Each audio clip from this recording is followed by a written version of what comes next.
going on, guys? Me, sure, and Preacher, and I'm back with another video. Today we got the first Punic War Oversimplified Part 2. Now we did visit the Part 1, and I'm not gonna lie, I kind of forget some of it, but I know that there was a war between, the Roman Empire and the Carthage Empire, and they were fighting over the Sicilian island, and, the Roman Empire is fucking aggressive. They want to pound people in, they want to take over the world, What Carthage is are a very big navy settlers who love to trade and with all different countries. They control most of the Mediterranean, which is kind of where it is. And they started a war. They did a couple sieges and stuff like that. So let's get back into part 2 and let's finish this off.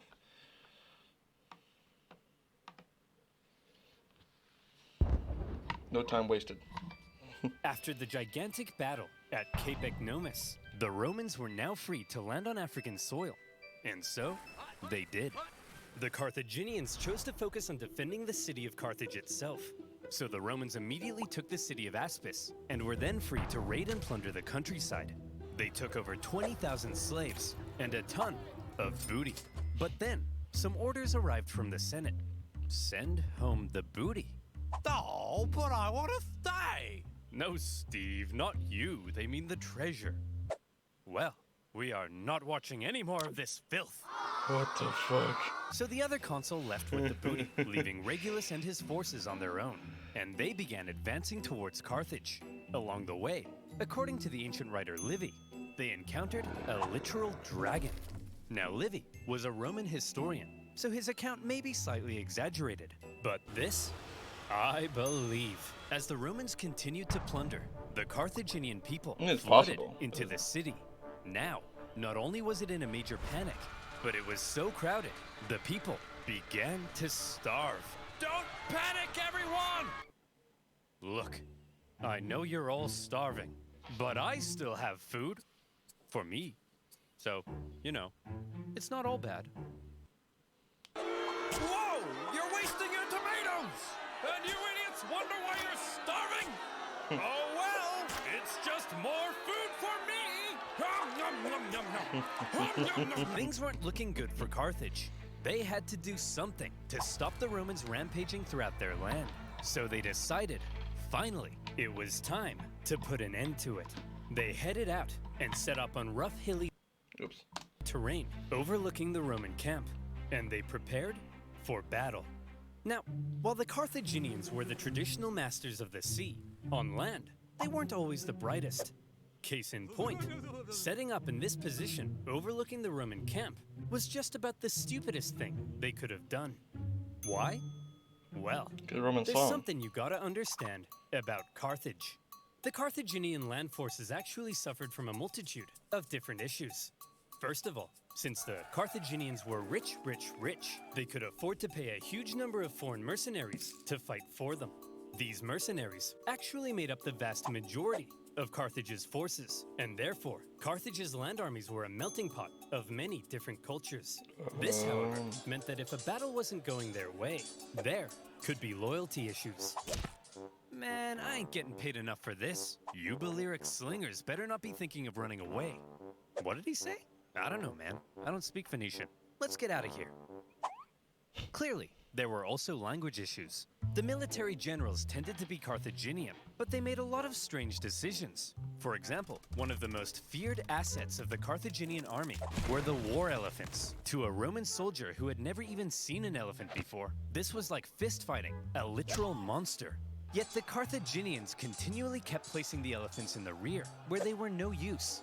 In a similar fashion, the neighboring region of Numidia provided Carthage with the most skilled cavalrymen in the world. But the Carthaginians often chose to fight on rough, uneven terrain, where horses and elephants were less effective. And so, in this case, when the Carthaginians again chose the rough terrain near the Roman camp, the Romans easily sent them packing. Wow, Regulus. We're mere miles from Carthage. You sure are amazing. Yes, Steve. I know. Steve? What's the matter? We've almost won. I just wish I could be as great as you, Regulus. Steve, you're amazing. I mean, look at this thing. Bro, it's unbelievable. I know, but I mean like, at war stuff. I'm such a noob. My tanks always get blown up. I can't even fly an aircraft straight. Tanks? Aircraft? What are you talking about, Steve? I'm talking about free-to-play online my multiplayer God. combat game, and this video's sponsor, War Thunder. I'm allowed to play Hog. War Thunder, is the most comprehensive vehicle combat game ever made. Don't just drive the tank, become one with the War tank. Thunder, to be honest, is not You that can good a play game. as more than 2,000 battleships, aircraft, tanks, Or I'm just and like that. helicopters in Which is very dynamic good. player Very versus good player combat. With amazing 4K graphics, each vehicle is incredibly detailed and modeled down to their individual components. And for history nerds like you and I, the vehicle collection in War Thunder spans over 100 years of military development, from the 1920s to the present day. I love the detailed damage mechanics in War Thunder. You ever think about how the exact angle a shell hits an armored vehicle affects the resulting damage? War Thunder has. Every bullet and shell is simulated with realistic destruction. That's the kind of thing that gets me up in the morning. And by using my link in the description below, new and existing users can get an exclusive Oversimplified decal to make their T-50 tank look extra spicy. Plus, you'll get a huge bonus pack, including premium vehicles and boosters.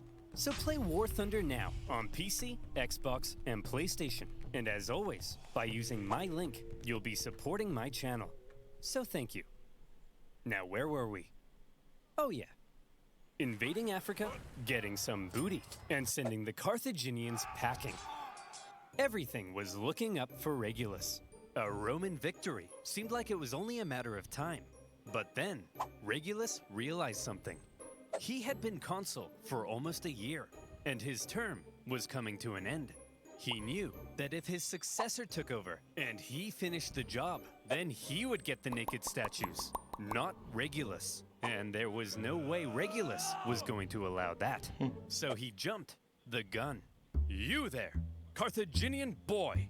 I want you to deliver a message to your elders. I, Marcus Attilius Regulus, demand the total and unconditional surrender of Carthage. Unconditional surrender? Jeez, at least lay siege and starve us all to death first. Just deliver the message, you punk. He demands your total surrender. What? Jeez, at least lay siege and starve us all to death first. Hey, that's what I said. Well, boys, this Roman thinks we're out. But we're not out, are we, boys? No.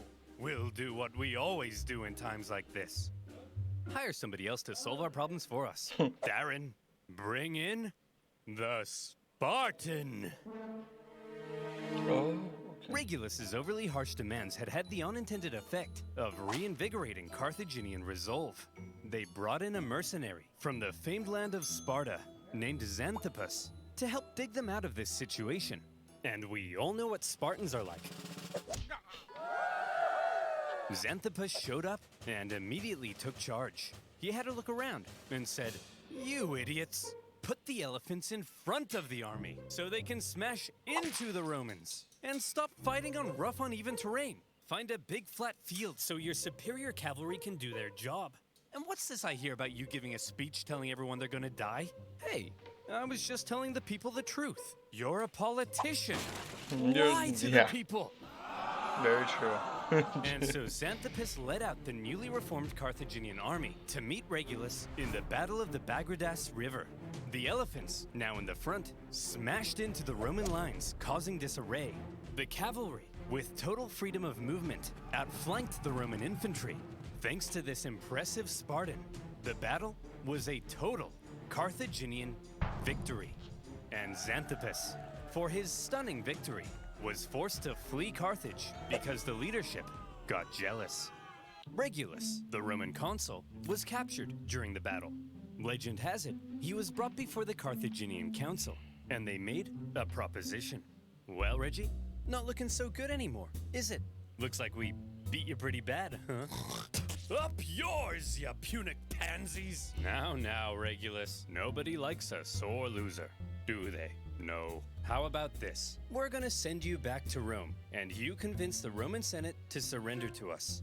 If you fail, though, you gotta come back so we can torture you to death, okay? Okay. You promise? I promise. Hey guys. Whoa, Regulus! We thought you got captured. I did, but they sent me back to convince you to surrender. Should we? Surrender? No! Never surrender! Give 'em hell, boys. They're at the end of their rope. Anyway, I gotta go be tortured to death now.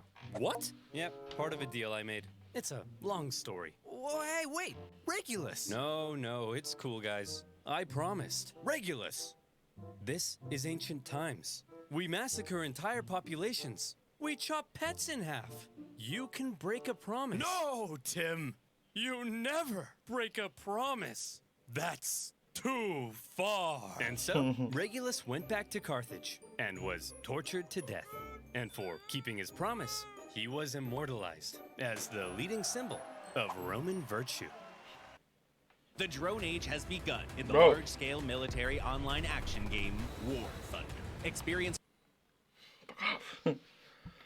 Meanwhile, after their defeat in Africa, the remaining Roman survivors, still in Africa, were still in Africa, and they needed to be rescued. So the Romans sent their fleet to pick him up and bring him home. They successfully fended off a Carthaginian fleet, grabbed the survivors, and made their way to Sicily. A great success. But then, things took a turn for the worse. Sir? That cloud looks kind of angry. Fear not, coward. If we Romans can build a war fleet from scratch and defeat the Carthaginian Empire at their own game, why, then even Mother Nature herself will crumble before us. I laugh in the face of Mother Nature. Ha ha! See? Come on, guys. Laugh at Mother Nature with me. Ha ha! Strike down. Yep.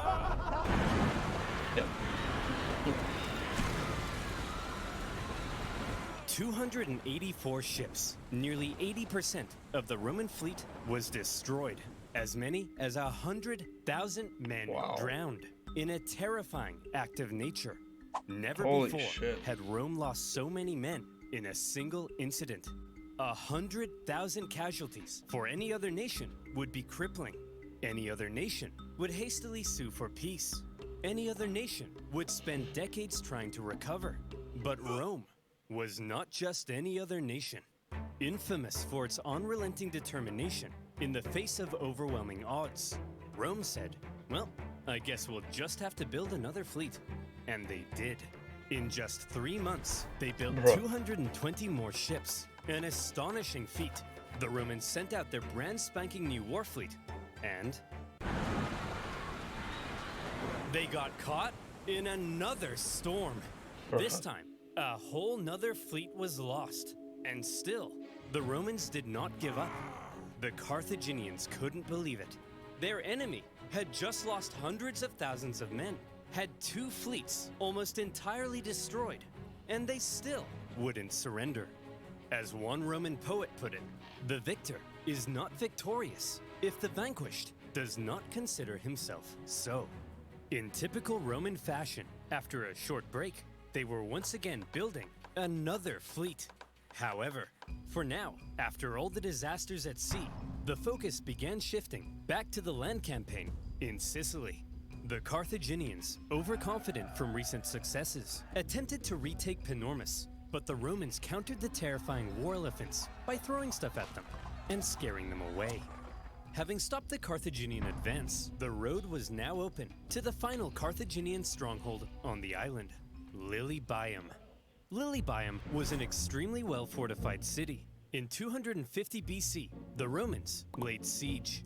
The Carthaginian defense, however, was fierce, and skilled blockade runners kept the city supplied. Progress was so slow that the siege would last another 9 years. To make matters worse, the Carthaginians later sent possibly the greatest military general of the time, a man named Hamilcar Barca, to the island. He engaged in a skillful campaign of guerrilla warfare behind enemy lines, and for the remainder of the war, he was a major thorn in the Roman side. For now, with the deadlocked siege at Lilybaeum and the new Roman fleet at sea, things seemed to be at a standstill, and the Romans had to do something to break the deadlock.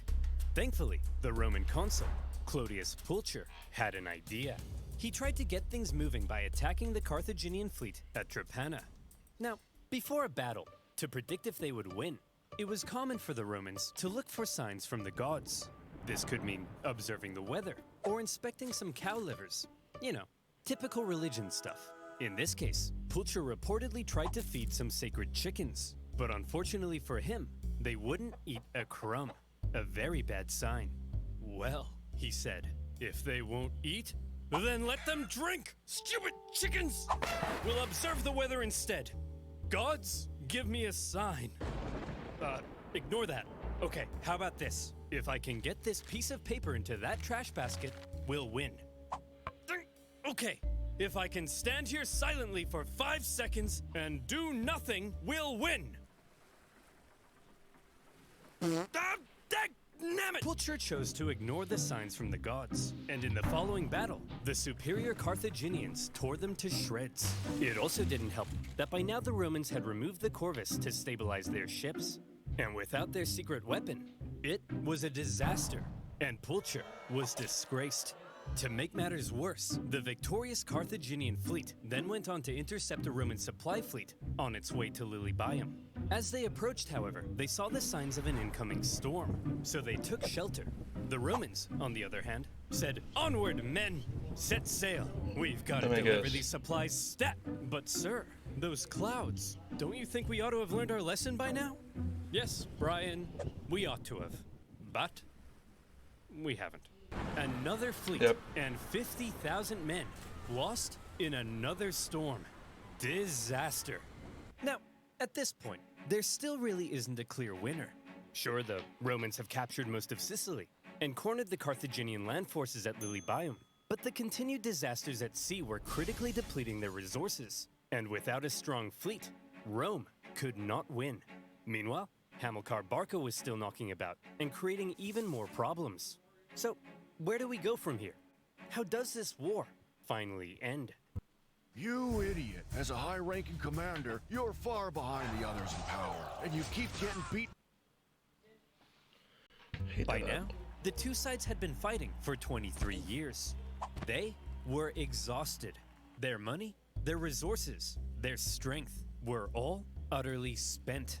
The Carthaginians in particular were eager to see the war end so they could get back to trading and making money. So after the latest Roman disaster at sea, they said, look, there ain't no way in heck the Romans can come back again. They can't possibly afford to build another fleet. They're done. That's it.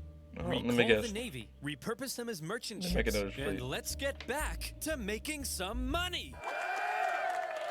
Assuming the Romans would soon make peace, an anti-war faction within the government recalled a large portion of the navy, leaving Hamilcar on his own.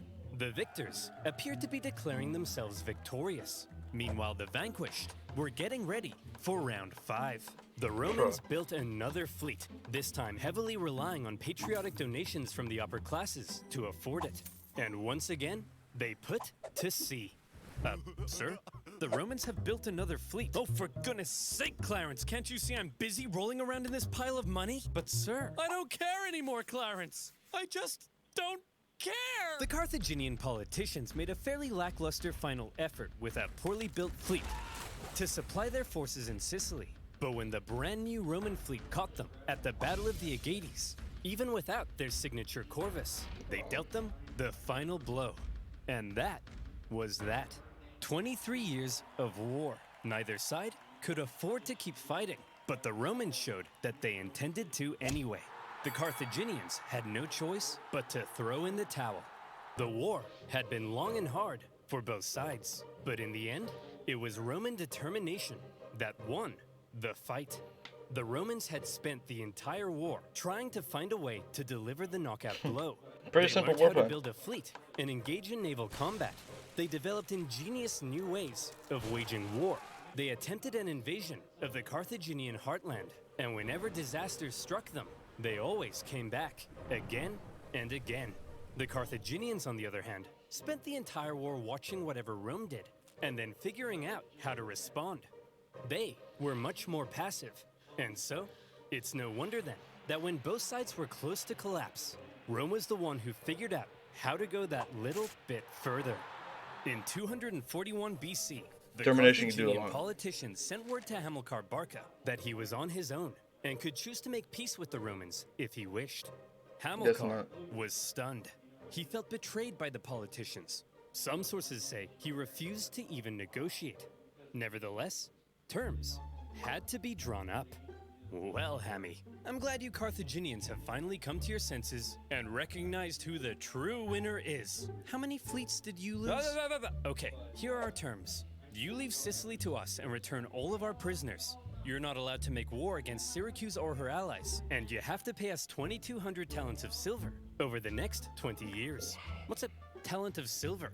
Well, to put it in perspective, in the year 2022, that'll be worth around, let's say, 40 million US dollars. Ay caramba! That will cripple us. Wow, we got a real smart guy over here. Yeah, that's kind of the point, you dingus. Ugh, I guess I have no choice. I accept. Great. Oh, by the way, we changed our minds. You actually have to pay us 3,200 talents of silver over 10 years. Thanks for accepting. Dude! See you later. Hey! You didn't let me say uncool! You didn't let me say uncool. The treaty was extremely punishing, and by switching up the terms at the last minute, they enraged the Carthaginians. But still, one of the longest second and Punic War? deadliest wars at the time was finally over. The Romans had won. They achieved their aim of gaining Sicily, and even though it wasn't part of the peace deal, they took advantage of a weakened Carthage and grabbed Corsica and Sardinia as well. Damn. Roman expansion beyond the Italian peninsula had just begun. The Romans hoped that now the Carthaginians would forever be under their thumb. Unfortunately, the harsh terms they placed on the Carthaginians at the end of the war left a growing anger, one that would come back to haunt them. One day, Carthage will have its revenge. That's nice, dear. I'm serious, woman. Maybe not in my lifetime, but perhaps in his. My beautiful son. You are born into a momentous destiny. You shall be Rome's greatest enemy. You'll tear Rome limb from limb. You'll burn their pathetic city into the ground. You'll slaughter their people, men, women, and children. My child, you are vengeance. Stop telling our baby he's vengeance. But he is, Barbara. He's vengeance. That may be so someday, but for now, our son has a name, and you should call him that instead. His name is... Hannibal. Don't forget to play... Okay, well, damn. It was a kind of an intense ending. No, I think that was very fascinating. I did definitely learn a bit about that. I mean, I think Oversimplified does an amazing job on teaching things and helping people learn new things, which I think is a fantastic thing, that a channel on YouTube is so well put together for learning and entertainment. I think Oversimplified is one of the greatest channels there is on YouTube. And hopefully they get better recognition, because this shit's funny as fuck sometimes. So, but anyway, guys, if you guys like the video, please like and subscribe. Keep on shredding. Bye, guys.